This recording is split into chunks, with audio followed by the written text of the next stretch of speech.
ને વાત છે અજવાસની, હોય ત્યાંથી હાજરી, એમાં કહો વિશ્વાસની. ને છોડવા જેવો સ્વયં કંઈ પણ નથી તૈયાર લો. છોડવા જેવો સ્વયં કંઈ પણ નથી તૈયાર લો. વાત એ કરતા ફરે છે રામના વનવાસની. શેર છે કે માણસોના એમ કે નિશુલ્ક આપી છે. અરે માણસોના એમ કે નિશુલ્ક આપી છે. અરે જિંદગી કિંમત વસૂલે છે કદી તો શ્વાસની. ને બિંબ આકર્ષક નિહાળી જાઓ ના એમાં તમે. બિંબ આકર્ષક નિહાળી જાઓ ના એમાં તમે. દર્પણોના શહેરમાં છે શક્યતા આભાસની. શેર છે કે કોઈએ નિર્દય બનીને એમ સળગાવી દીધા. કોઈએ નિર્દય બનીને એમ સળગાવી દીધા, જેમ કે અરમાન સગડા હોય પૂણી ઘાસની. ને અંતિમ શેર છે કે જેમ આવે છે ફળો બસ એમ નમતા જાય છે. જેમ આવે છે ફળો બસ એમ નમતા જાય છે. માનવીને છે જરૂરત વૃક્ષના અભ્યાસની. ભૂવડોની છે સભા ને વાત છે અજવાસની. હોય ત્યાંથી હાજરી, એમાં કહો વિશ્વાસની. અસ્તુ.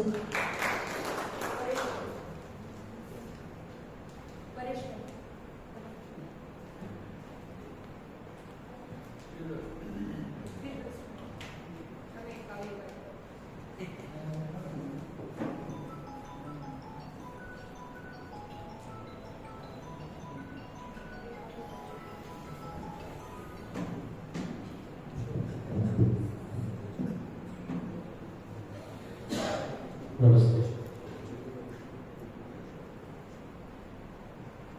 ગઝલ છે. દર્દ સાથે રુદનની સાથે કદી ફાવતું નથી. દર્દ સાથે રુદનની સાથે કદી ફાવતું નથી. સાવ ઘરના સ્વજનની સાથે કદી ફાવતું નથી. એકલા પથ્થરો મળ્યા તો કામ છોડવું પડ્યું. એકલા પથ્થરો મળ્યા તો કામ છોડવું પડ્યું. જાતના ઉત્ખનનની સાથે કદી ફાવતું નથી. એક તારમાં જ જેમનું અસ્તિત્વ ઓગળ્યું. એક તારમાં જ જેમનું અસ્તિત્વ ઓગળ્યું. એમને બહુવચનની સાથે કદી ફાવતું નથી. સહેજ પીડા મને વધુ દે, થોડી और प्यास दे. સહેજ પીડા મને વધુ દે, થોડી और प्यास दे. જેવા તેવા વ્યસનની સાથે કદી ફાવતું નથી.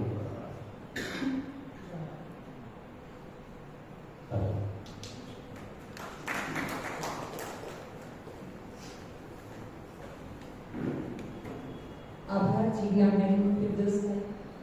હવે આપણે આજના ઉપક્રમ તરફ આગળ વધીએ.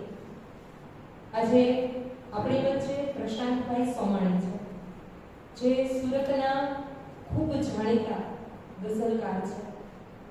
તેઓનું મૂળ સ્થાન એ સુરત જ છે. તારા હાથથી એમનો ગઝલ સંગ્રહ 2013માં બહાર પડ્યો છે. વ્યવસાય ટેક્સટાઇલ પ્રોડક્શન એક્સપોર્ટ કરે છે. અભ્યાસ MBA મીડિયા. 89 ગીત અને ગઝલો ગુજરાતી સુગમ સંગીતના જાણીતા ગાયકો દ્વારા ગવાયેલ છે. આકાશવાણી વડોદરા રાજકોટ પરથી તેમની ગઝલો અવારનવાર રજૂ કરવામાં આવે છે. સુરતમાં ગઝલ સાધના નામની તેઓ સંસ્થા ચલાવે છે. જાણીતા અખબાર અટલ સવેરામાં અને માય ગુજરાત સાપ્તાહિકમાં કાવ્યધારા કોલમ સંપાદિત કરે છે. જયંતોન્મી સાહિત્ય સેવા ટ્રસ્ટ દ્વારા સાહિત્ય સન્માન તેઓને 2026માં પ્રાપ્ત થયું છે. તેમના શબ્દોમાં બે લીટી તેમના દ્વારા કહું તો જાણવા કેટલું બાકી રહ્યું એ જાણવા, જાણવાનું કેટલું બાકી રહ્યું એ જાણવા, જાતની જાતે તમારે જાત્રા કરવી પડે, જાતની જાતે તમારે જાત્રા કરવી પડે. આ એમના શબ્દો સાથે જ હું સાદર વિનંતી કરીશ ડોક્ટર વિનોદભાઈ જોશીને કે આપના દ્વારા આપણા બુદ્ધ સભાના ઉપક્રમને ધ્યાને રાખી અને આપણે તેમને સહર્ષ વધાવીશું, તેમનું સ્વાગત કરીશું ખેસ દ્વારા, સરસ મજાના ચિત્ર દ્વારા અને આપણે બુદ્ધ સભાના સાહિત્ય દ્વારા તેમને સત્કારીશું, સ્વાગત કરીશું. જોરદાર તાળીઓના નાદ સાથે પ્રશાંતભાઈ સમાણીને આપણે વર્ષાવીને તેમનું સ્વાગત કરીએ. ખૂબ ખૂબ સ્વાગત આપનું.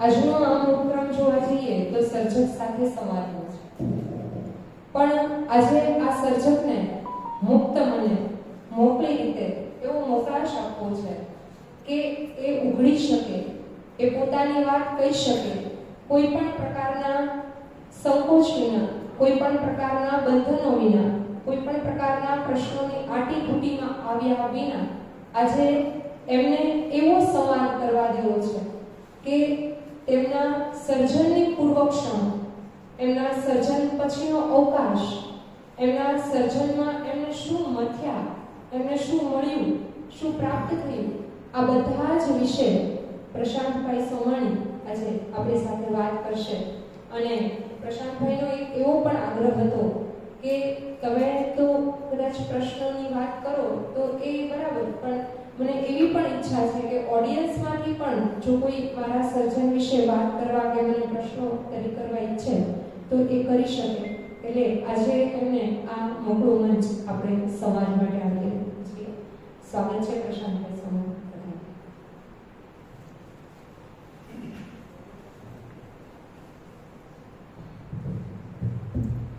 સૌ પ્રથમ તો શિશુ વિહાર સંસ્થાને 24મો ક્રમાંકનો જ્યારે આ કાર્યક્રમ થતો હોય તેના માટે તો પહેલા તો જોરદાર તાળીઓથી આપણે શિશુ વિહાર સંસ્થાને આપણે વધાવીએ. કેટલો ખૂબ સરસ ઉપક્રમ એવો કરી રહ્યા છે. એકાદ બે મુક્તકથી શરૂ કરીએ પછી મારી સતત પ્રક્રિયા પર પણ આપણે આગળ વાત કરીએ કે એક મતલા એક શેર છે કે ભાર ઘરનો જેના શિરે હોય છે, ભાર ઘરનો જેના શિરે હોય છે, દાગ બસ એના ખમીસે હોય છે. ભાર ઘરનો જેના શિરે હોય છે, દાગ બસ એના ખમીસે હોય છે. અને શેર છે કે કાંઈ ખોવાયું નથી હોતું કદી, કાંઈ ખોવાયું નથી હોતું કદી, બસ તમારું ધ્યાન બીજે હોય છે. કાંઈ ખોવાયું નથી હોતું કદી, બસ તમારું ધ્યાન બીજે હોય છે. એક મતલબ એક છે કે બધે જોવાય નહીં બસ જ્ઞાનનો મહિમા, બધે જોવાય નહીં બસ જ્ઞાનનો મહિમા, ઘણી વેળા ચડે તોફાનનો મહિમા. બધે જોવાય નહીં બસ જ્ઞાનનો મહિમા, ઘણી વેળા ચડે તોફાનનો મહિમા. ને નડે તલવાર પોતાની જ પોતાને, નડે તલવાર પોતાની જ પોતાને, પછી સમજાઈ જશે જ્ઞાનનો મહિમા. નડે તલવાર પોતાની જ પોતાને, પછી સમજાઈ જશે જ્ઞાનનો મહિમા. બધે જોવાય ના બસ જ્ઞાનનો મહિમા. ને એક ટૂંકી બેરમાં ગઝલ છે કે કોણ પડે ઝઘડાની વચ્ચે, કોણ પડે ઝઘડાની વચ્ચે, સત્ય અને ભ્રમણાની વચ્ચે. કોણ પડે ઝઘડાની વચ્ચે, સત્ય અને ભ્રમણાની વચ્ચે. ને સાચું પણ દેખાશે તમને, સાચું પણ દેખાશે તમને, શંકા અને અફવાની વચ્ચે. સાચું પણ દેખાશે તમને, શંકા ને અફવાની વચ્ચે. ને શેર છે કે કંકર ને શંકર છે એક જ, કંકર અને શંકર છે એક જ, ફરક પડે શ્રદ્ધાની વચ્ચે. તે કંકર ને શંકર છે એક જ, ફરક પડે શ્રદ્ધાની વચ્ચે.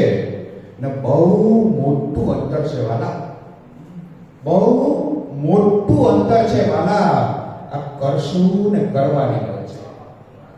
ઘણી સંસ્થાઓ ખાલી ચાલે જ છે અને આ 2400 સુધી પહોંચી, એટલે બહુ મોટું અંતર છે આ કરશું ને કરવાની વચ્ચે. મારી સર્જન યાત્રા વિશે વાત કરીએ તો મારો જન્મ ભાવનગરમાં થયો છે. બેને કીધું કે સુરતથી, પણ હું કાયમ મારી જાતને હું ભાવનગરનો સમજું છું. એટલે ભાવનગરમાં જ મારો જન્મ. 5 સુધી મેં ભાવનગરમાં જ અભ્યાસ કર્યો. ધોરણ 6 થી પછી હું સુરત મારો કાયમી વસવાટ થયો. પણ શરીરથી ત્યાં છું, મનથી કાયમ હું હજી પણ ભાવનગરનો જ છું. એટલે દર 3-4 મહિને હું ભાવનગર હજી પણ આવતો જતો રહેતો હોઉં છું. મારી પ્રોપર્ટી પણ એટલે મેં ઘણી બધી સુરત ભાવનગરમાં જ રાખી છે કે જેથી કરીને આવવા જવાનું ઇઝી બની શકે. ને સમયગાળે આર્થિક પરિસ્થિતિ નબળી હોવાના કારણે ધોરણ 9 થી જ કામે લાગી ગયો. વેઇટરથી નોકરી કરી આજે કંપનીનો માલિક છું. 9મા ધોરણમાં વાસણ ઉટકવાના કામથી શરૂ કરી આજે 34 માણસનો પગાર આપું છું. પણ એ આખી પ્રોસિજર અલગ હતી. શરૂઆતના વર્ષોમાં કાવ્ય સર્જન પ્રક્રિયા પ્રત્યે મને એટલો બધો ગમો નહોતો, કારણ કે ભણવામાંથી જ માથું ઊંચું કરવાનો સમય નહોતો. કારણ કે 8 કલાક નોકરી કરવાની, 6 કલાક ભણવાનું, બાકીના સમય ટ્યુશન જવાનું અને બાકીના માત્ર 2 કલાક સૂઈ અને ધોરણ 10 થી લઈ અને MBA-માં હું ગોલ્ડ મેડાલિસ્ટ થયો. ત્યાં સુધી માત્ર 2 કલાક સૂઈ અને આ કામ કરવાનું હોય ત્યારે કવિતા વાંચવી કે એ બધા પ્રત્યે તો તમારે જોવાનું આવતું જ નહીં. એટલે એ સમય દરમિયાન મેં કોઈ જ વસ્તુ કરી નહીં. ત્યાર પછી 2007માં હું એક ઇન્ડસ્ટ્રીયલ ન્યૂઝપેપર્સની અંદર મારી નોકરી લાગી. ધીમે ધીમે પ્રગતિ કરતા હું ગુજરાત હેડ સુધી પહોંચ્યો. 2013માં હું ગુજરાત હેડ બન્યો. પણ 2011માં ફેસબુકની દુનિયાએ મને કવિતા તરફ વાંચતા કર્યો. ખાસ કરીને મને વાંચવાનો, કવિતા વાંચવાનો ત્યારે એટલો બધો રસ નહીં, કારણ કે મારા બ્લડમાં જ બિઝનેસ રમે છે. કારણ કે મારા બાપ દાદાનો ધંધો પણ અહીંયા ભાવનગરમાં આંબા ચોકમાં અમારી કાપડની દુકાન, એટલે પહેલાંથી કાપડના વ્યવસાયથી જોડાયેલા અને ધંધો જ અમારા માટે સર્વ, કારણ કે અમારે 7 પેઢીમાં કોઈ લખતું થયું નથી. એમાં માનસીબેન પણ એને ખબર જ છે કે અમારી કોઈ પેઢીમાં કોઈ લખનાર નથી. 2011માં ધીમે ધીમે વાંચતો ગયો અને અમદાવાદની એક સંસ્થા છે અવસર, જે કાંશી મુનશી અને ભૂષણ ચલાવતા, તાહા મંસૂરી પણ એના ભાગ, અને એ પ્રક્રિયામાં જોડાણ. ત્યાર પછી એનો જ એક ભાગ અમે સુરતમાં શરૂ કર્યો અને ધીમે ધીમે સાહિત્યનો થોડો ઘણો ખેંચાણ મને આવતું ગયું અને ધીમે ધીમે ગુજરાતી ગઝલો સાંભળવાની મને ગમતી ગઈ.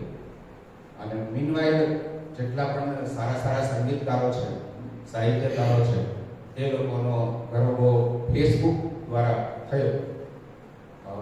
એમની રચનાઓ સાંભળવાની ગમતી ગઈ અને ધીમે ધીમે કરતા લગભગ 1.25 લાખ જેટલા ગુજરાતી સોંગ્સનું કલેક્શન મેં ભેગું કર્યું અને vinelamoti.com નામની વેબસાઇટ અમે શરૂ કરી. જેમ ટવકો અત્યારે છે, પણ વ્યાવસાયિક જવાબદારીઓને કારણે 3 વર્ષ ચલાવી અને અમે બંધ કરી. પણ લખવાનું મને આમ બહુ 2011ના એન્ડ સુધી કોઈ હતું નહીં અને ધીમે ધીમે છંદ શીખતો, અમુક મિત્રોના પણ સજેશન લેતો કે ભાઈ આમાં કેવી રીતે આવે, શું થાય, શું નહીં. એમાં અમારા એક મિત્રને મેં પૂછ્યું તો એણે એવું કીધું કે તારાથી કોઈ દી ગઝલ લખાશે નહીં. એ અહીંયા હાજર છે. પણ આપણે એને ચેલેન્જ કરી કે ભાઈ તારો ગઝલ સંગ્રહ આવે ને પેલા મારો તો આવશે, અને એ ગઝલ સંગ્રહ તારી લંડનમાં હશે, અને 2013માં મારો પહેલો ગઝલ સંગ્રહ ચીનુ મોદી અને ખલીલ સાહેબના હસ્તે લોકાર્પણ થયો તારા હાથથી 2013. અને એમાંથી લગભગ 45 જેટલી ગઝલો એ ઘણા બધા સંગીતકારોએ ગાઈ છે. એની 2-3 રચના ફિરદોસે પણ કમ્પોઝ કરી છે. ત્યાર પછી જે સ્પાર્ક જાગ્યો એની મજા જ અલગ આવી. અને 2013ના એન્ડથી અમે લોકોએ એક સંસ્થા શરૂ કરી, ગઝલ સાધના. એમાં અમે લોકોએ એવો ઉપક્રમ રાખ્યો હતો કે 2 બારગામના કવિ બોલાવવા અને બાકીના સ્થાનિક કવિઓ રજૂ થશે. ટોટલ 3 કલાકનો કાર્યક્રમ કરવાનો, 2 બારગામના સ્થાનિક કવિઓ રાખવા, બાકીના બધા અહીં. ધીમે ધીમે એ સારો ઉપક્રમ ચાલવા લાગ્યો. પણ આર્થિક કટોકટીના કારણ કે બારગામથી બોલાવે એટલે પુરસ્કારથી લઈ રાખવા કરાવવાથી લઈને બધી જ ફેસિલિટીઝ આપણે આપવી પડતી હોય છે. અને અમે કોઈ પણ જાતનું ડોનેશન અત્યારે પણ નથી લેતા, ત્યારે પણ નહોતા લેતા. એટલે ખીચા ખર્ચમાંથી જે કંઈ કાઢી શકાતું એવી રીતે કરીને અમે લોકોએ ચલાવ્યું. પણ એક સમય મર્યાદા અને એક આર્થિક કટોકટીની પણ મર્યાદા હોવાના કારણે 2017થી અમે સ્ટોપ કર્યું. 2022 કોરોના સુધી લગભગ મંદ ગતિથી ચાલતી હતી પ્રોસેસ. પણ 2022થી ફરી વખત અમે લોકો સક્રિય થયા છીએ. અને દર મહિને અમે કવિતા શ્રેણીના નામથી એક કાર્યક્રમ અમે દર મહિને ચોથા રવિવારે અમે લોકો કરતા હોઈએ છીએ. જો કવિતાની મારે વાત કરવી છે કે કવિતા મને શું કામ ગમે છે, કે કવિતા મને ગમવાનું મુખ્ય કારણ એ છે કે માનસિક ઘણા બધા પ્રોબ્લેમ પણ આવતા. કોરોના કાળમાં હું 3 મહિના તો ડિપ્રેશનમાં પણ રહ્યો. મુકુલભાઈના અંડર ઓબ્ઝર્વેશનની અંદર જ સાજો પણ થયો. પણ ત્યારે મને જો કોઈ સૌથી વધારે કામ આવ્યું હોય ને તો એ કવિતા. સારી કવિતાઓ વાંચવાના કારણે, લખવાની તો હું વાત જ નથી કરતો, હજી તો વાંચવા સુધી કે એ જે વાંચવાની પ્રક્રિયા થઈ એમાં ઘણા બધા કવિઓ જેના મેં નામ પણ નહોતા સાંભળ્યા એવો લોકોના પણ મેં સંગ્રહો મંગાવીને વાંચવાના શરૂ કર્યા. અને ધીમે ધીમે વાંચતો ગયો. એ વાંચવાના કારણે મને ખ્યાલ આવ્યો કે મારી રચના ઘણી નબળી છે. હું ફેક્ટ કહું છું કે 2017 સુધીના 18ના ગાળા સુધી હું મારી જાતને બહુ સારો ગઝલકાર સમજતો. પણ જ્યારથી આ બધા લગભગ 1200 જેટલા સંગ્રહો વાંચ્યા પછી મને લાગ્યું કે મારી કવિતા ઘણી નબળી છે. અને આજની તારીખે મારી ઓફિસમાં 3500થી વધારે પુસ્તકો છે. એના ઘણા બધા સાક્ષીઓ પણ છે કે મારી ઓફિસની અંદર 3500થી વધારે પુસ્તકો છે, ઘરે અલગ છે. તો એ પુસ્તકો વાંચ્યા ત્યારે મને ખબર પડી કે આ મારી રચનાઓ છે એ હજી એ લેવલ પર નથી પહોંચી કે મારે જ્યાં પહોંચવું જોઈએ. અને ત્યાર પછી ધીમે ધીમે ફરીથી પોતાની જાત સાથે લડાઈ કરવાની નક્કી કરી અને ધીમે ધીમે ફરી પાછો લખવાનું શરૂ કર્યું. અને ત્યાર પછી થોડી રચનાઓ લખતો ગયો. ત્યાર મીનવાઇલ 2013માં મારો પહેલો સંગ્રહ, એટલે ઘણા બધા લોકોએ કીધું કે ભાઈ તારો બીજો સંગ્રહ ક્યારે આવશે, બીજો સંગ્રહ ક્યારે આવશે, બીજો સંગ્રહ ક્યારે આવશે. પણ બીજો સંગ્રહ કરવાની ક્યારેય હિંમત જ નહોતી. કારણ કે એ જે વાંચન હતું ને એ વાંચન પરથી મને એવું લાગતું કે મારી કવિતા હજી આ લેવલે તો નથી પહોંચી, તો એ સંગ્રહ આપીને કામ શું છે? આ તો બધું 3500 સંગ્રહ તો છે, તો 3501 કરી શું કામ છે? એટલે એ હિંમત બંધાતી નહોતી. મીનવાઇલ લખવાનું થોડું ચાલુ રાખ્યું અને ધીમે ધીમે પ્રોસિજર કરતો ગયો.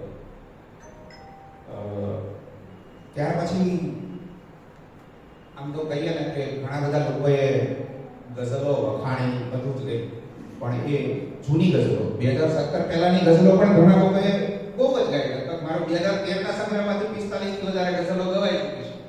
તો એમને ગમી હશે ત્યારે ગાઈ હશે, પણ એ સેલ્ફ સેટિસ્ફેક્શન હતું ને, એ સેલ્ફ સેટિસ્ફેક્શન મને નહોતું. હું ઘણી વખત હિમલભાઈને પણ હું મારી રચનાઓ મોકલતો કે હિમલભાઈ આ જુઓ, તો હિમલભાઈ બી કહેતા કે ના આમાં આ વસ્તુ કરી શકાય. એટલે છંદોષ ન હોવાનો પણ ઘણી વખત છે ને કે તમારું આખી ગઝલ બરોબર હોવા છતાં એકાદ શબ્દનો જો ફેર થાય ને તો એ આખી ગઝલની રોનક છે ને એ બદલાઈ જતી હોય છે. તો ઘણા બધા મિત્રોનો મારી સર્જન પ્રક્રિયામાં જો સૌથી મોટો સાથ હોય ને તે ફેસબુકનો અને ઘણા બધા મિત્રો. એટલે ઘણા એમ કહેતા હોય ને કે સોશિયલ મીડિયા અમને કોઈ આગળ લાવતા નથી, તો આ વાત ખોટી છે. કે મારા કિસ્સામાં એવું છે કે હું જે કાંઈ છું એ સોશિયલ મીડિયાના કારણે હું આજે તમારા સામે જો આજે ઊભો રહી શકતો હોય તો એ સોશિયલ મીડિયાના કારણે. જો ફેસબુક ઇન્સ્ટાગ્રામ ન હોત તો આજે હું અહીંયા ન હોત. અને આ તો એક ફેસિલિટી છે. મારા ધંધાકીય પણ સોશિયલ મીડિયાના કારણે છે. મારો ટોટલી બિઝનેસ ઓનલાઈન છે. મારો આખું દુકાન છે ને આ છે. આ એક ટેપમાં મારી આખી દુકાન આવી ગઈ છે. તો સોશિયલ મીડિયા પણ તમને ઘણો બધો ભાગ આપે છે અને ઘણા બધા મિત્રો આવ્યા, ઘણા ગુરુજનો આવ્યા. હું વિનોદભાઈને કોઈ દિવસ સાક્ષાત કોઈ મળી ન શકતો જો ફેસબુક ન હોય, કારણ કે સૌથી પહેલી રચનાઓ મેં એમની ફેસબુકમાં વાંચી અને ઊંચી આખો બાયજો મેં ટવકો પર સાંભળેલું. જો સોશિયલ મીડિયા ન વધે તો એ શક્ય જ નહોતું. તો એવી રીતે ધીમે ધીમે તમારી અંદરની પ્રોસિજર જે છે એ મારી પ્રોસિજરના કારણે મને લખવાનું ગમવા લાગ્યું. અને ત્યાર પછીની થોડી ઘણી જે રચનાઓ છે એ હું આપને સંભળાવવા ઈચ્છીશ. કે એક ગઝલથી શરૂઆત કરીએ. બદલા છે કે કંડારતા ઘણાયને આકાર નીકળ્યા, કંડારતા ઘણાયને આકાર નીકળ્યા. પથ્થર હતા, પથ્થર હતા બધા એ નિરાકાર નીકળ્યા. તે કંડારતા ઘણાયને આકાર નીકળ્યા, પથ્થર હતા બધા એ નિરાકાર નીકળ્યા. ને મારા કહ્યા પ્રમાણે નથી ચાલતા હવે, મારા કહ્યા પ્રમાણે નથી ચાલતા હવે. ના પાડી તોય આંસુ ધરાહાર નીકળ્યા. કે મારા કહ્યા પ્રમાણે નથી ચાલતા હવે, ના પાડી તોય આંસુ ધરાહાર નીકળ્યા. ને શેર છે વિનોદભાઈ કે સૌની ઉપર હવે હું ભરોસો કરી શકીશ, સૌની ઉપર હવે હું ભરોસો કરી શકીશ.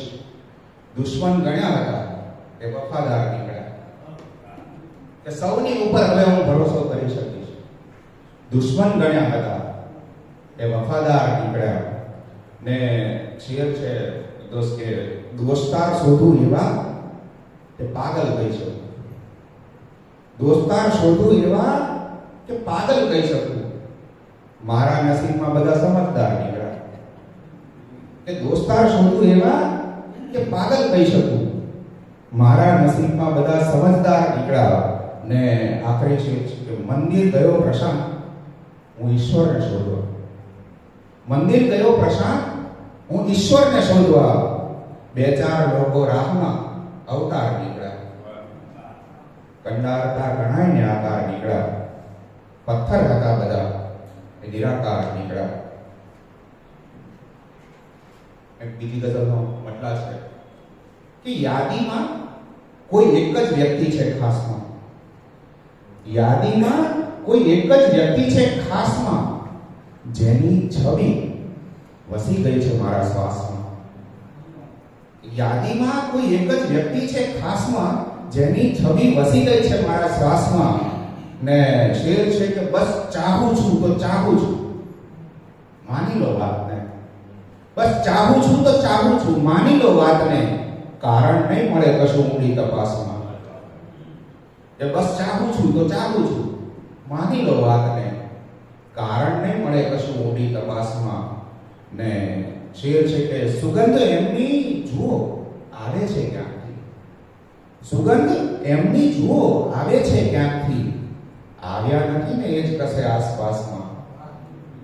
એ સુગંધ એમની જુઓ આવે છે ક્યાંકથી, આવ્યા નથી ને એ જ કશે આસપાસમાં. ને આખરી શેર કે ઈચ્છા કદી કહી ના શક્યો આપને પ્રશાંત, ઈચ્છા કદી કહી ના શક્યો આપને પ્રશાંત. શું આવશો તમે કદી મારા નિવાસમાં? એ યાદીમાં કોઈ એક જ વ્યક્તિ છે ખાસમાં, જેની છબી વસી ગઈ છે મારા શ્વાસમાં. એક ટૂંકી બેની ગઝલ કે આપને કોઈ સાથે પ્રેમ નથી, આપને કોઈ સાથે પ્રેમ નથી, ભીત પર કેમ ફોટો ફ્રેમ નથી?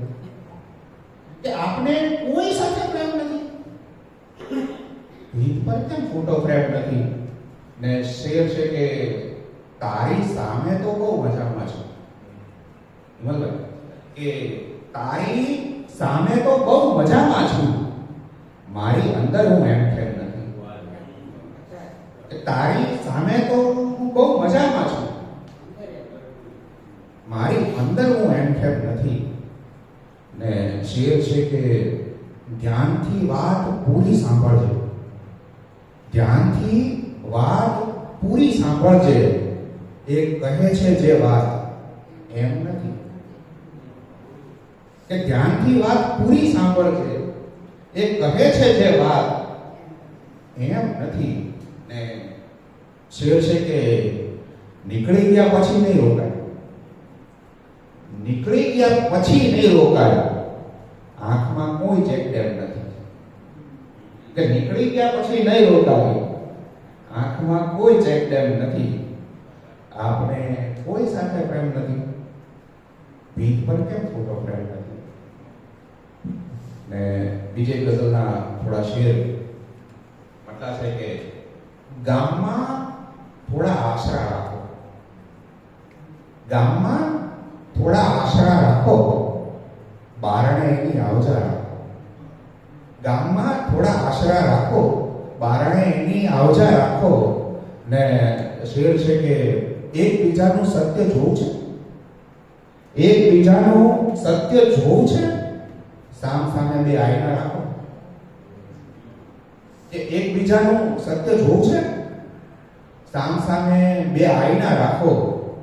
ને શેર છે કે ધર્મ શું ઓળખાય રંગોથી, ધર્મ શું ઓળખાય રંગોથી, માણસાઈની પણ ધજા રાખો. કે ધર્મ શું ઓળખાય રંગોથી, માણસાઈની પણ ધજા રાખો. ને શેર છે કે એક લાચાર બાપ પૂછે છે, એક લાચાર બાપ છે શી તમને જુદા જુદા રાખો. એક લાચાર બાપ પૂછે છે, શી તમને જુદા જુદા રાખો. ગામ ને આખરી શેર કે બંધ કરતા નહીં બધા રસ્તા, બંધ કરતા નહીં બધા રસ્તા, એક રસ્તો તો ચાલવા રાખો. ગામમાં થોડા આશરા રાખો, બારણે એની આવજા રાખો. ને બીજી એક ગઝલ કે ફર્ક ક્યાં પંડથી જુદા હો, ફર્ક ક્યાં પંડથી જુદા હો, છે જરૂરી કે ચાહતા હો. ફર્ક ક્યાં પંડથી જુદા હો, છે જરૂરી કે ચાહતા હો. ને શેર છે જયેશભાઈ કે એક ઘટના ગણી શકો સાહેબ, એક ઘટના ગણી શકો સાહેબ, એકબીજાને જાણતા હો. એક ઘટના ગણી શકો સાહેબ, એકબીજાને જાણતા હો. આપણે ઓળખતા હોઈએ છીએ પણ જાણતા નથી હોતા. એક ઘટના ગણી શકો સાહેબ, એકબીજાને જાણતા હો. ને જાગતી આંખથી ભલે જાગો, જાગતી આંખથી ભલે જાગો, છે ખરું જાતે જાગતા હો. જાગતી આંખથી ભલે જાગો, છે ખરું જાતે જાગતા હો. ને એનો શેર છે કે કાયમી ખૂંચે છે નયન ભીતર, કાયમી ખૂંચે છે નયન ભીતર એક લોહીનું પારકા હોવું. કાયમી ખૂંચે છે નયન ભીતર એક લોહીનું પારકા હોવું. ને આખરી શેર છે કે આજે જાતે ખુદા બની જાણ્યું. આજે જાતે ખુદા બની જાણ્યું કેવું અઘરું હતું ખુદા હોવું. આજે જાતે ખુદા બની જાણ્યું કેવું અઘરું હતું ખુદા હોવું. કે ફરક ક્યાં પણથી જુદા હોવું છે જરૂરી કે ચાહતા હોવું.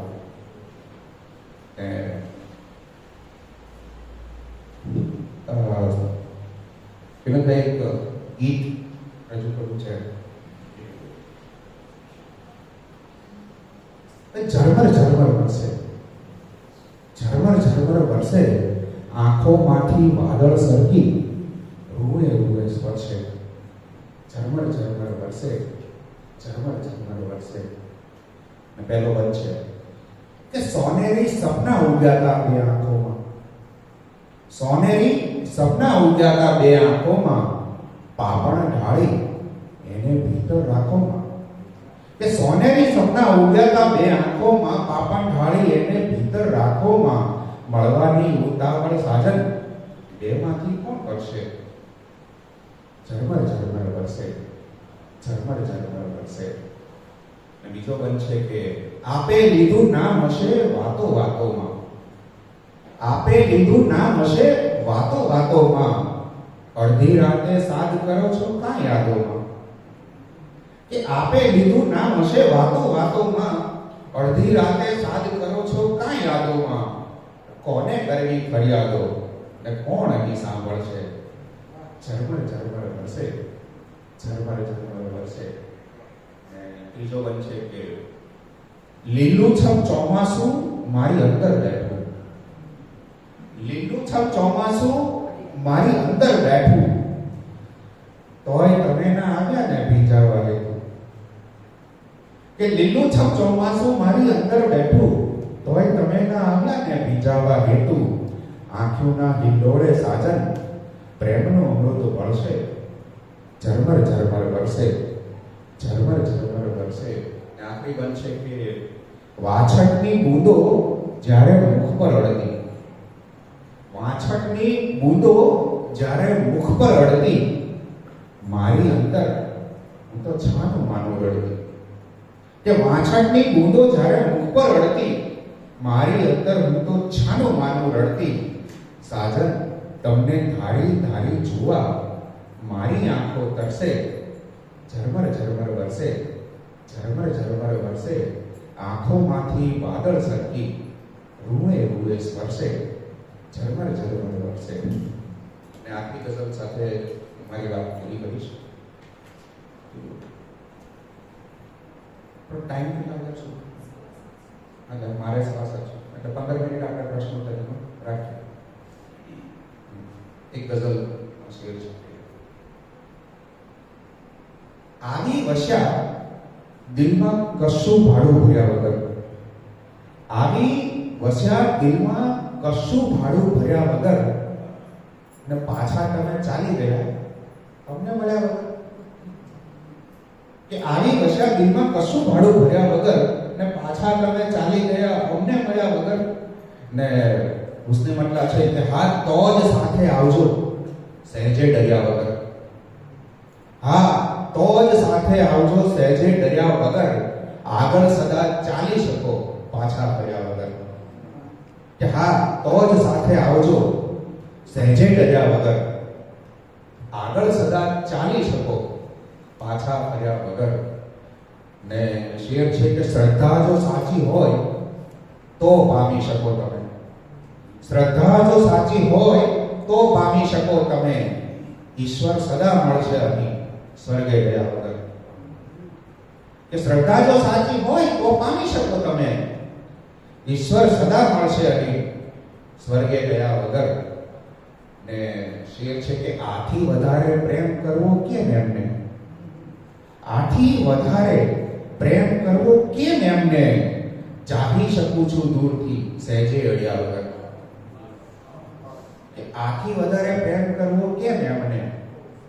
ચાહી શકું છું દૂરથી સહેજે અડ્યા વગર. ને શેર છે કે બસ ડૂબવાની બીક કાઢી નાખજો તમે, બસ ડૂબવાની બીક કાઢી નાખજો તમે, મજધારથી કાંઠો નહીં આવે તર્યા વગર. બસ ડૂબવાની બીક કાઢી નાખજો તમે, મજધારથી કાંઠો નહીં આવે તર્યા વગર. ને એક બારીક છે વિમલભાઈ છે કે વિશ્વાસ એનો કોઈ વિના તોડતા તમે, વિશ્વાસ એનો કોઈ વિના તોડતા તમે, જેણે ધરી લીધું બધું કંઈ પણ ધર્યા વગર. કે વિશ્વાસ એનો કોઈ વિના તોડતા તમે, જેણે ધરી લીધું બધું કંઈ પણ ધર્યા વગર. ને અમને હવે ફાવી ગયું છે આ જ રીતથી, અમને હવે ફાવી ગયું છે આ જ રીતથી, ચાલી જશે ઈશ્વર તમારા અવતર્યા વગર. કે અમને હવે ફાવી ગયું છે આ જ રીતથી, ચાલી જશે ઈશ્વર તમારા અવતર્યા વગર. ને આખરી કે ફરિયાદથી પીડા કદી મટતી નથી પ્રશાંત, ફરિયાદથી પીડા કદી મટતી નથી પ્રશાંત, સુખ કોઈને મળતું નથી થોડું સહ્યા વગર. ફરિયાદથી પીડા કદી મટતી નથી પ્રશાંત, સુખ કોઈને મળતું નથી થોડું સહ્યા વગર. આવી વસ્યા દિલમાં કશું ભાડું ભર્યા વગર, ને પાછા તમે ચાલી ગયા અમને મળ્યા વગર. આવો.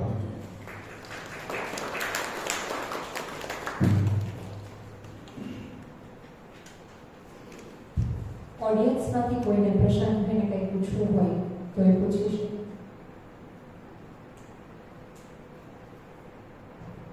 ઓકે, તો હું જ પ્રશાંતભાઈને એવું પૂછું કે તમારી જે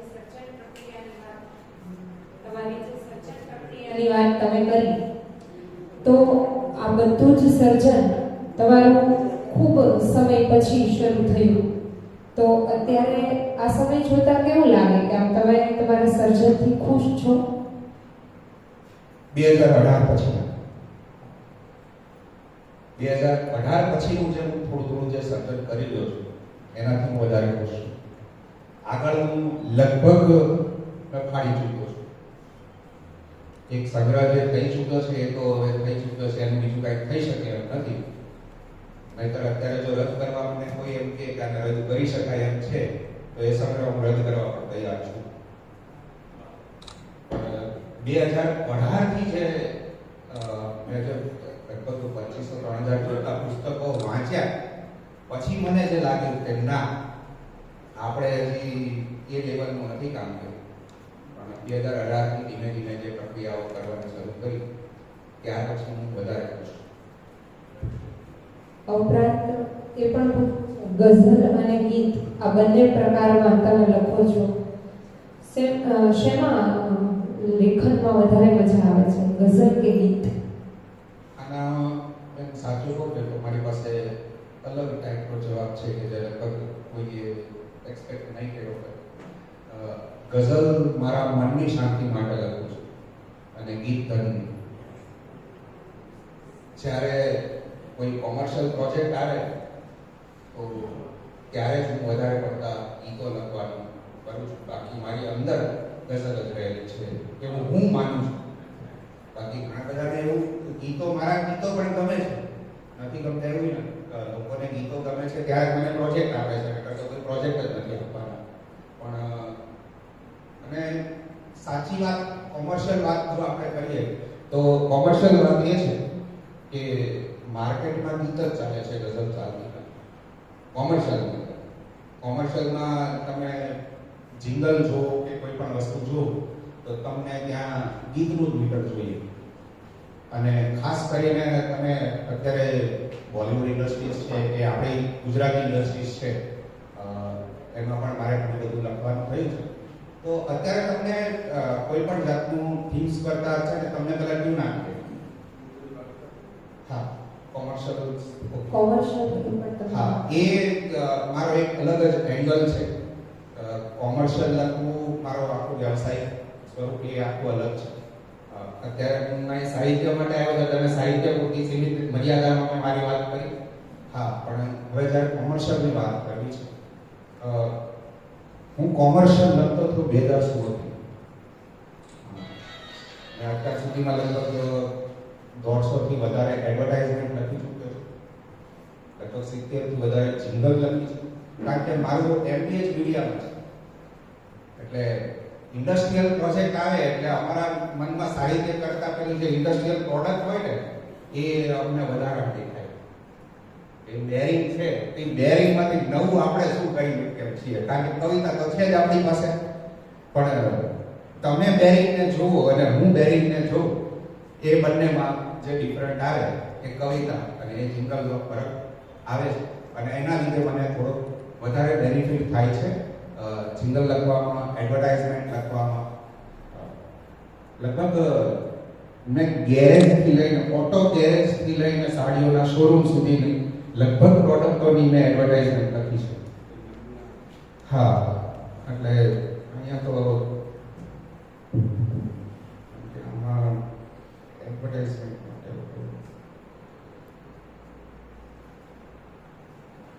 કોમર્શિયલ રાઇટિંગ પર સ્તર વિશે કેટલી હદ સુધી ચિંતા કરે છે? સ્તર વિશે ચિંતા થાય છે.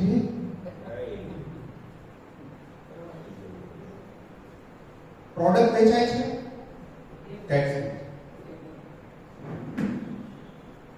એને પ્રોડક્ટ, અમે બિઝનેસમેનને પ્રોડક્ટ વેચાવાથી ફરક પડે છે, સાહિત્યના સ્તરથી નહીં. ગમે તેટલી સારી પ્રોડક્ટની ઉચ્ચ કક્ષાનું ગીત લખીને કે જિંગલ લખીને હું આપું, પણ જો મારી પ્રોડક્ટ નહીં વેચાય, હા, સામાજિક સ્તર થોડું ઘણું, બહુ એટલું કંઈ એમાં ડિફરન્ટ નથી આવતો. પણ હા, અમુક પ્રોજેક્ટ એવા હોય, ધારો કે સાડી છે, સાડીનો પ્રોજેક્ટ જો હોય તો ત્યાં મારે સાહિત્યિક મૂલ્યની સાથે સામાજિક મૂલ્યનું ધ્યાન રાખવું પડે, કારણ કે મારે લેડીઝોને આપવાનું છે. અને ધારો કે મારી પાસે ઇન્ડસ્ટ્રીયલ કોઈ પ્રોજેક્ટ આવ્યો તો ઇન્ડસ્ટ્રીઝમાં મારે બિઝનેસમેનના માઇન્ડથી વિચારવાનું છે. પણ જો સાડી છે, ડ્રેસ મટીરિયલના પ્રોજેક્ટ હોય તો મારે પહેલા લેડીઝના એંગલથી વિચારવાનું છે કે લેડીઝ પહેલા એમાં શું જોશે. કે લેડીઝની અમે લોકો રીલ્સ બનાવતા હોઈએ તો ઘણા છે, તો એટલે 7-8 તમે ફોટા કરી મારી વાત કે અમે જે પ્રોડક્ટ મૂકીએ ને એમાં લગભગ એક જ ડ્રેસ હોય, સિંગલ પીસ કેટલોગ હોય, પણ અમે 12 થી 13 એંગલથી ફોટા પાડીને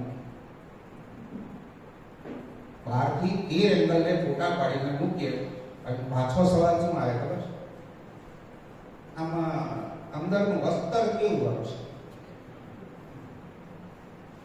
13 ફોટા તો આપ્યા જ છે. હવે અસ્તર એ ફોટામાં જોઈ શકવાનું છે? શક્ય જ નથી. હા,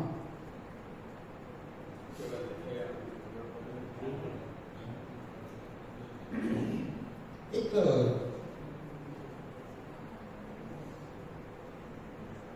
ડેવોશનલ કાલે જ એનું એ સોંગનું રેકોર્ડિંગ છે, જે એમનું કાલે જ રેકોર્ડિંગ છે, બરાબર.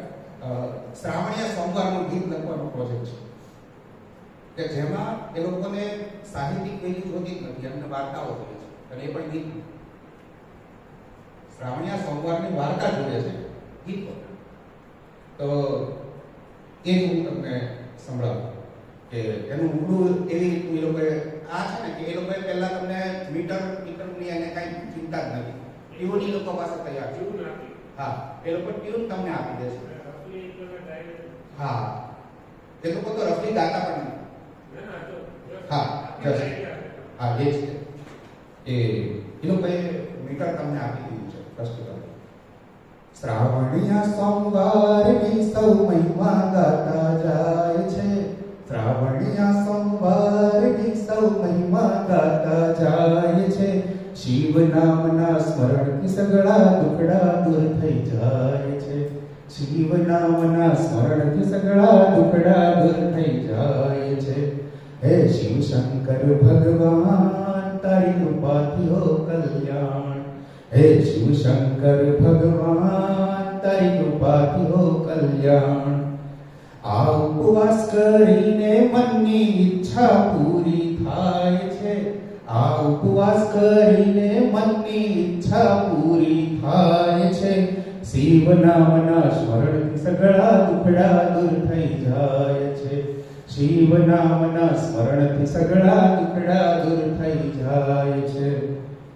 હવે આમાં તો કોઈ સાહિત્યિક મૂલ્ય મને નથી લાગતું, પણ એમને આવું જ જોઈએ છે અને આ ગીત પાસ થઈ ચૂક્યું છે અને આના 15,000 મારા એકાઉન્ટ મારી ગયો છે અને આનું કાલે રેકોર્ડિંગ પણ છે આ જ ગીત.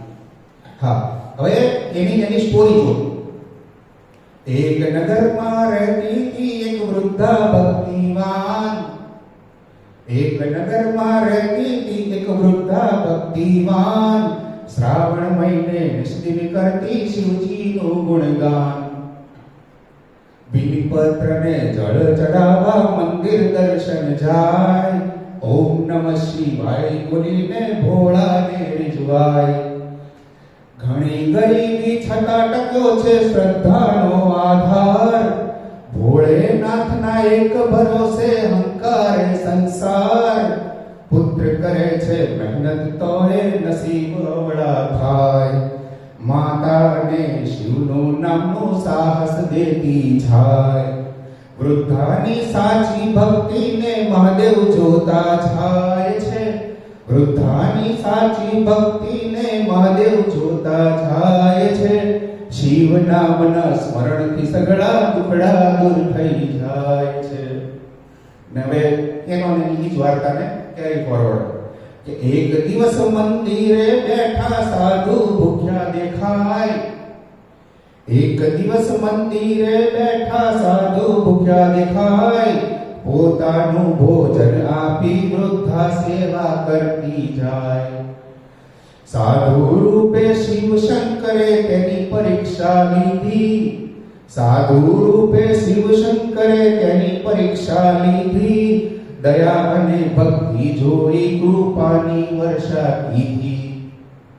થોડા સમયે દીકરો પામે મોટું નામ ને દામ.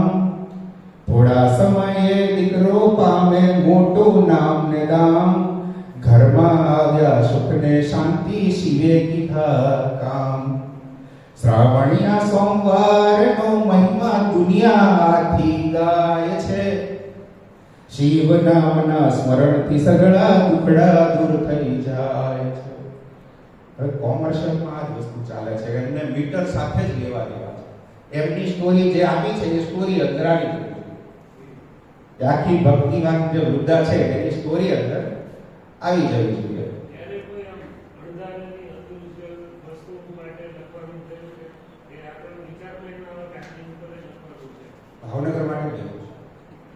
હા, અહીંયા જ માધવાનંદ આશ્રમ છે ભાવનગર અને એમના ગુરુ છે અખંડાનંદ અને એમના અખંડાનંદ સ્વામીનું આખું જીવન ચરિત્ર એ ચોપાઈ છે મારી પાસે લખવામાં આવ્યું છે અને એ લોકો અત્યારે દરરોજ ગાય પણ છે.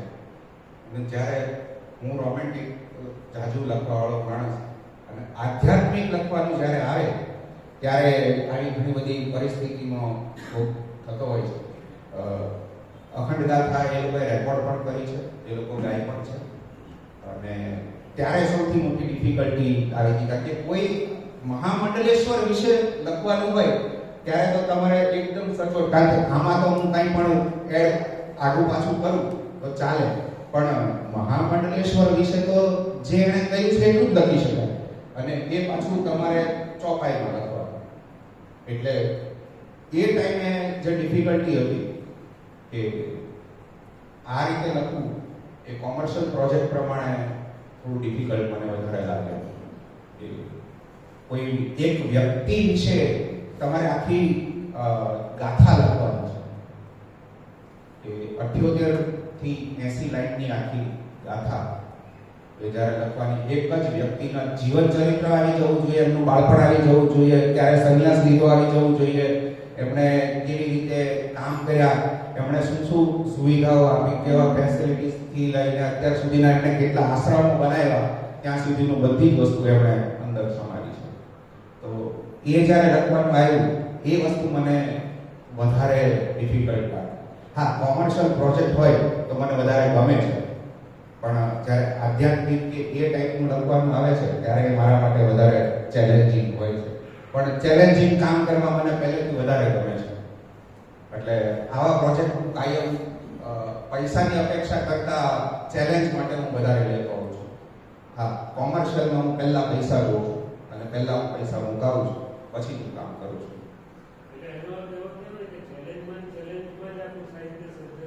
હા,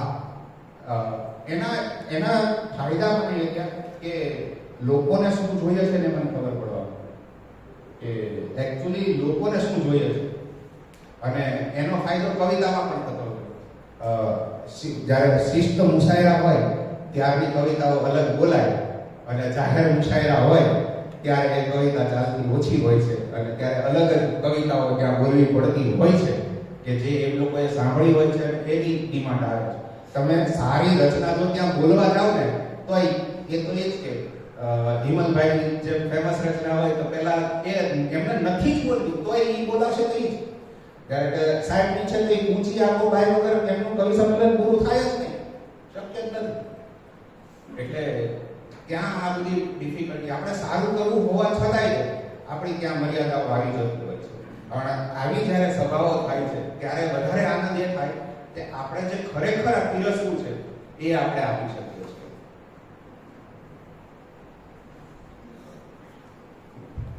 ખૂબ ખૂબ આભાર પ્રશાંતભાઈ. આજની આ 24મી બુક સભાના તમે સરસ રીતે ઉજવવાના ભાગીદાર બન્યા અને સાક્ષી રહ્યા એનો ખૂબ આનંદ છે. આજે હંમેશા આપણા બુક સભાના પ્રેરણામૂર્તિ રહ્યા છે, આપણને માર્ગદર્શન આપતા રહ્યા છે એવા ડૉક્ટર વિનોદભાઈ જોશી સાહેબને સાદર વિનંતી કરીશ કે આપ પધારો અને આજે 24મી બુક સભા અંતર્ગત આપનો આનંદ અભિવ્યક્ત કરશો.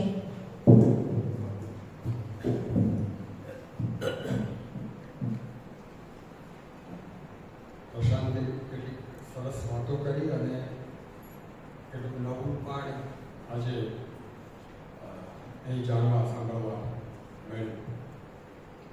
24મી આ સભાનું આ એક સિગ્નિફિકન્સ છે એમ આપણે માનીએ કે આજે નવી વાત આપણને જાણવા મળી. એણે પોતાની રચનાઓ જે વાંચી અને કેફિયત આપી એમાંથી આપણને એ જાણવા મળ્યું કે આપણે ધારીએ તો, સંકલ્પ કરીએ તો કેટલું સરસ કામ આગળ જતાં કરી શકીએ. અને બહુ જ નિખાલસ રીતે પોતે વેઇટરથી શરૂ કરીને એક બિઝનેસમેન સુધીની પોતાની જીવન યાત્રાનો સંકેત આપણને આપ્યો. અને એમાં શબ્દને કેવી રીતે એણે સંસ્કાર્યો, એટલું જ નહીં પણ શબ્દને કેવી રીતે રદ કરી નાખ્યો. સૌથી મહત્વની વાત તો એ છે 2018 સુધીની પોતાની રચનાઓને એ કવિતામાંથી બહાર કાઢી નાખે છે. આપેલું ઓવર નીકળી જાય ને ભક્તિ આવે ત્યારે આ એવું છે કે આ તો કાઢી નાખ્યું. પ્રશાંત સુરેશ જોશીએ પોતાનો પહેલો કાવ્ય સંગ્રહ રદ કર્યો, ઉપજાતિ નામનો. એના પછીનો જે સંગ્રહ પ્રગટ કર્યો એના પહેલા પાને એમણે એવી સૂચના મૂકેલી કે આ પહેલાનો ઉપજાતિ કાવ્ય સંગ્રહ હવેથી રદ ગણાશે. એટલે આ એક બહુ મોટું કમિટમેન્ટ છે જાત સાથેનું કે તમે ક્યારે તમને શબ્દ સાથે કામ પાડવા માટે અધિકૃત ગણો છો એની સમજ. અને આવી સમજ હોવી બહુ જ જરૂરી છે, બહુ જ જરૂરી છે. હું વારંવાર અહીંથી આ કહેતો હોઉં છું કે આપણા શબ્દની પરખ આપણે જ કરી શકીએ. પ્રશાંતે આજે આ એક બહુ સરસ એ કરાર જે કરો એ બહુ પ્રેરણાદાયી છે. એ રીતે એને આપણે દર્શન લઈએ. એનું મુખ્યત્વે જે કાવ્ય વિશ્વ છે એ વિચારને અધીન છે. એનું જે જીવન વિશેની કે એની આસપાસ જે કંઈ બની રહ્યું છે એની વિશેની જે સમીક્ષા છે એ એની રચનાઓમાં વિશેષ મુખર થયેલી આપણને દેખાય છે. કોઈ એક માણસ જે જીવતો હોય એ પોતાના શ્વાસ સાથે જોડાતું જે કંઈ છે એ બધાની સાથે કેવી રીતે ટ્યુનિંગ કરે છે અને એના પરિમાણોને તપાસે છે એ એણે બહુ સરસ રીતે પોતાની રચનામાં કહ્યું. હેમખેમ વાળો શેર શું છે? બધાને તારી સામે તો બહુ મજામાં છું. તારી સામે મારી અંદર હું એમ હા, બહુ મજામાં છું. મારી અંદર હું એમ મારી અંદર હું હેમખેમ છું. જે હેમખેમ નથી, મારી અંદર હું હેમખેમ નથી. બસ આ જ વસ્તુ દરેક સર્જકમાં હોય છે. શૈલેન્દ્રીમાં પિયુષભાઈ એવી બે પંક્તિઓ મેં લખી છે. કોઈ ન જાણે વડવા નળને, કોઈ ન જાણે વડવા નળને, જુએ સર્વ ઓઢેલા જળ. પાણી તો બરાબર સફાઈ વાળું દેખાય છે, પણ અંદર જે અગ્નિ છે, રમણલાલ દેસાઈની નવલકથાનું નામ છે ભારેલો અગ્નિ. આ કવિનું સંવેદ છે અને એની રચનામાં સરસ રીતે એને વ્યક્ત કર્યું. પ્રશાંતનો આનંદ થયો. એક વધારાની જે વાત આજે આપણી વચ્ચે થઈ એ કોમર્શિયલ પોએટ્રી. આ આખી એક બહુ જુદી મજા છે. જવમરમાં અમદાવાદમાં ચીનુભાઈ સાથે, ચીનુ મોદી સાથે હું ઘણી વાર બેસતો અને એકવાર એવું બનેલું કે અમે બેઠા હતા, એ વાતો કરતા હતા કવિતાની, અને એમાં એમને ફોન આવ્યો અને મને કે તું તારી કોફી પૂરી કર, હું એક જિંગલ નથી. મેં કીધું એ શું છે? તો કે આ રેમન્ડમાંથી ફોન આવ્યો, રેમન્ડ કાપડની છે એમાંથી, અને એને કંઈક જરૂર હશે. તો બેઠા બેઠા એમને કંઈક લખી નાખ્યું. પછી મેં કીધું આ શું કર્યું તમે? તો કે આ બિઝનેસ છે. હવે એક કવિ અને એક પ્રશાંત કીધું કે 15,000 એને એકાઉન્ટમાં આવી ગયા. હવે સારા સારા મેગેઝિનો 100 રૂપિયા પુરસ્કાર નથી આપતા કવિતા છપાઈ એના. અને જો આ જીગલ લખીને उसकी साड़ी मेरी साड़ी से सफेद कैसे આટલું લખવામાં જો લાખ રૂપિયા મળતા હોય તો આપણને જુદી દિશાએ વાળી દે એવી વાત ગણાય. પણ કવિનો શબ્દ અને આ કોમર્શિયલ વર્ડ એ બંને શું છે એનો તફાવત આપણે કરવો રહ્યો. સાબુ ગમે તેટલો સુગંધી હોય કે ગમે એવા સરસ બોક્સના પેપરના હોય, પણ પાણી વગર કામ છે. પાણી વગર સાબુનું કાંઈ થાય નહીં. એટલે આ બધા શબ્દો જે છે જિંગલમાં વપરાતા એ પાણી વગરનું સાબુ છે. એ સુગંધી લાગે, પ્રેરક હોય, એ બધું પૈસા આપે એ બધું થાય, પણ એનાથી જે સ્નાન થઈ શકે એ ન થાય. સાબુ કંઈ કોરો ઘસાય નહીં શરીર ઉપર. તો કવિતાનો શબ્દ એ આવી રીતે કોરો ઘસવા માટે નથી, એ વ્યવસાયમાં ઉપયોગમાં લેવા માટે છે.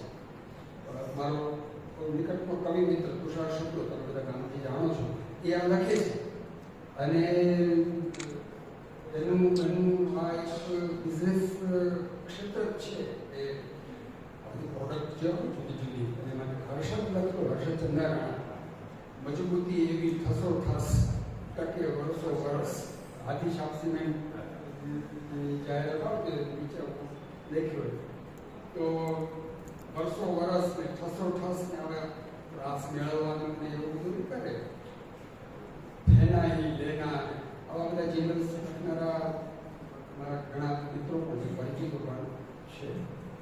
એની આપણે પ્યોર ક્રિએટિવિટીની જ્યારે વાત કરીએ છીએ ત્યારે શબ્દને બ્રહ્મ ગણીને ચાલીએ છીએ. શબ્દની જે મૂલ્યવત્તા છે એની સાથે જોડાયેલું જે સાત્વિક સર્જકપણું છે એને પરહરીને, એને છોડીને આપણે પેલી દિશાએ જ્યારે જતા હોઈએ ત્યારે એટલી ખેવના રાખવી પડે કે આ ભલે કરીએ પણ સાચું તો પહેલું છે. આવી સભાનતા જો આપણામાંથી નીકળી જાય તો આ બધું ભેળાઈ જાય, દાણા ખોતરા ભેગા થઈ જાય. એટલે ખાવાના તો દાણા જ હોય છે, ખોતરા નહીં. પણ આવી સમજણ, આવી સભાનતા જ્યારે હોય ત્યારે એ સર્જક પોતાની સર્જકતાને વેગ આપી શકે, આગળ વધી શકે અને એમાં નવા પરિમાણો લાવી શકે, ઉમેરી શકે. પ્રશાંત આટલી સ્પષ્ટતા ધરાવે છે તો મને આનંદ છે કે એક વ્યાવસાયિક હોવા છતાં એની પાસે સર્જકતાનો આ એક સાચો છેડો પણ ઉકલી શક્યો છે અને એને કારણે એની પાસે ધારે એવી રીતે શબ્દ આવે છે. તો આભાર માનું છું સભા વતી પણ અને માત્ર ગઝલમાં ના બંધાય રે શબ્દને વધુ ને વધુ આપણે જુદા જુદા પરિમાણોમાં, ગીતમાં પણ હોય, છંદસમાં પણ હોય, સંસ્કૃત છંદોમાં પણ હોય, એવી રીતે જરા વિકસાવતા રહીએ તો આપણી પોતાની પણ કસોટી થાય. શાબ્દિક વિક્રડિત છંદમાં આપણે પ્રાર્થના ગાઈએ છીએ, લાકુંદેન્દુ તુષારહાર ધવલા, પણ શાબ્દિક વિક્રડિતમાં ચાલો પંક્તિ પણ લખીએ તો થોડો આપણો રિયાઝ પણ એવી રીતે થાય. ફિરદોસ માત્ર ગિટાર વગાડે એવું નહીં, એ હાર્મોનિયમ પણ વગાડે ત્યારે એને ખબર હોય કે આ તંતુવાદ્ય છે અને આ જુદી જાતનું છે. તો એનાથી મજા પડે. આપણી અંદર રહેલું જે સત્વ હોય, ક્રિએટિવિટી હોય, એના વધુ ને વધુ પરિમાણો આપણી અંદર ઘૂમતા રહે. કવિતાને માણવી, કવિતા વિશે લખવું, કવિતા વિશે કોઈને કહેવું, આ બધા પણ જુદા જુદા પરિમાણો છે. તમે કોઈ રચના વાંચીને એના વિશે બે વાત તમે કરો, એમાં પણ તમારી અંદર બેઠેલી એક હવક કોઈ રીતે બહાર આવે છે. તો આવું બધું કરતા રહેવાથી આપણી સર્જકતા સંકોચાય છે અને એમ ધીમે ધીમે એક પિંડ બંધાય. અને એ પિંડ બંધાય પછી આપણને ખબર પડે કે હવે આમાંથી કયો ઘાટ ઉતારવો છે. પછી એની મથામણ શરૂ થાય. પછી તો ચાકડો આપણો છે અને માટી આપણી છે. જે કરવું હોય તે થઈ શકતું હોય છે.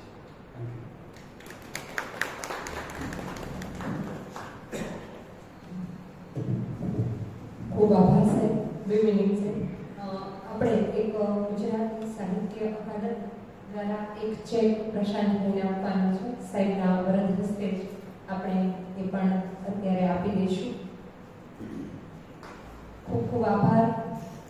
શિશુ વિહાર સભા વતી પ્રશાંતભાઈ આજે પધાર્યા અને મજાનો એક સંવાદ રચાયો એ બદલ ખૂબ ખૂબ આભાર.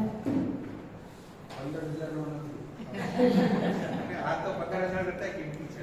હા. અને 3 જાહેરાત કરવી છે. સૌથી પહેલા